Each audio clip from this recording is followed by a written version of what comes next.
Hello అండి. Oranges లేదా సీనాకాయ juice ఇలా కూడా తీయొచ్చండి. ఇంట్లోనే మనం న్యాచురల్గా ఈ విధంగా తయారు చేసుకోవచ్చు. ఇక తయారు చేసుకున్నటువంటి జ్యూస్లోకి కొద్దిగా చక్కెర తర్వాత ఉప్పు వేసుకొని తాగామంటే హెల్త్కి ఎంతో మంచిదండి. నేను ఒక గ్లాస్ ఆరెంజ్ జ్యూస్ కోసం ఒక 5 సీనాకాయల వరకు అయితే ఇక్కడ తీసుకున్నానండి. వాటన్నిటిని హాఫ్గా కట్ చేసుకున్న తర్వాత ఇదండి ఇక్కడ జ్యూస్ స్క్వీజర్ లాగా దొరికేటువంటి ఒక ఐటమ్తో ఈ విధంగా అయితే స్క్వీజ్ చేస్తున్నానండి. ఇక స్క్వీజ్ చేసుకున్న ఆరెంజ్ జ్యూస్ అంతా ఒక గిన్నెలోకి అయితే తీసుకుంటానండి.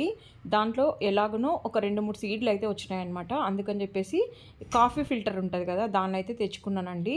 ఈ విధంగా ఒక గ్లాస్లోకి అయితే ఫిల్టర్ చేసేసుకొని ఇక ఇంట్లో పిల్లలకి కావచ్చు లేదా పెద్దవాళ్ళకి కావచ్చు ఇంట్లోనే తయారు చేసినటువంటి ఆరెంజ్ జ్యూస్ని ఈ విధంగా ఇస్తే హెల్త్కి ఎంతో మంచిది కదండి.